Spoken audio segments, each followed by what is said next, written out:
राजकुमार घबरा गया जब उसने देखा कि उसकी नई नवेली राजकुमारी, जो देखने में तो एक सुसंस्कृत और शालीन कन्या लगती थी, खाने के समय बिल्कुल देहाती अंदाज में टूट पड़ती है। कबाब 3 सेकंड में खत्म, 8 किलो मछली की ग्रेवी एक ही सांस में पी गई और फिर बोली, ये तो सबसे स्वादिष्ट खाना है जो मैंने खाया है।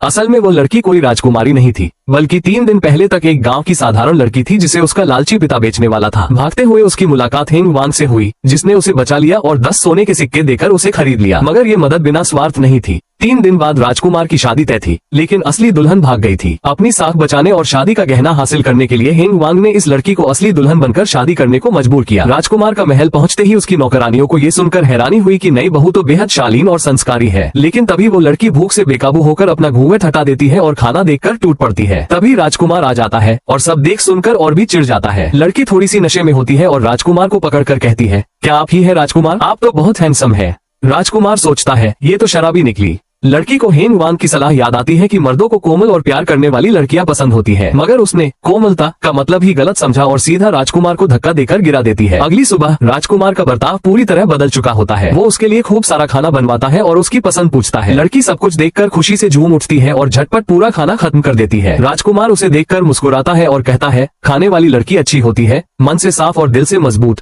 फिर एक दिन लड़की महल में घूम रही होती है जब उसका सामना बदतमीज राजकुमारी और उसकी साथी फोंग चियान से होता है। फोंग चियान असली दुल्हन बनना चाहती थी और अब जलन में आकर लड़की पर हाथ उठा देती है, लेकिन गांव में पली बड़ी लड़की इतने ताकतवर घूंसे मारती है कि सब नौकर चाकर गिर पड़ते हैं और खुद फोंग चियान की नाक भी फूट जाती है। राजकुमार को जब ये खबर मिलती है, वो नाराज नहीं होता बल्कि कहता है, बहुत अच्छा किया, किसी के हाथों पिटना जरूरी नहीं, और फोंग चियान के पिता को बुलाकर डांट भी लगवाता है। इसके बाद लड़की और राजकुमार एक नाटक रचते हैं और खुद को घायल दिखाकर रानी माँ से बच निकलते हैं। रानी माँ को जब झांसा दे दिया जाता है तो वह कहती है, ठीक है, मैं कुछ औषधियाँ भेज दूंगी, उसे आराम करने दो। फिर लड़की को ससुराल वापसी की रस्म निभाने जाना होता है। वो डरती है कि कहीं असली पहचान न खुल जाए। वो अकेले जाना चाहती है, लेकिन राजकुमार उसके साथ जाता है। रास्ते में लड़की को उसका असली पिता पहचान लेता है, लेकिन वो तुरंत कुछ नहीं कर पाता। महल पहुंचने पर कुछ लोग चुपके से बातें करने लगते हैं। अरे, राजकुमार तो बड़ा सरल है। हाँ, लग रहा है लड़की ने उसे वश में कर लिया। फिर एक बच्चा दौड़ता हुआ आता है और लड़की को माँ कहकर पकड़ लेता है। लड़की घबरा जाती है और कहती है, नहीं नहीं, तुम गलत समझे, मैं तुम्हारी माँ नहीं हूँ। राजकुमार उसका समर्थन करता है और सब कुछ शांत करता है। फिर एक रहस्यमयी आदमी प्रकट होता है और लड़की से कहता है, बहुत दिन बाद मिल रहे हैं, क्या हाल है तुम्हारे? लड़की चौंक जाती है। तो आगे की स्टोरी जानने के लिए सब्सक्राइब करें और कमेंट करें पार्ट 2।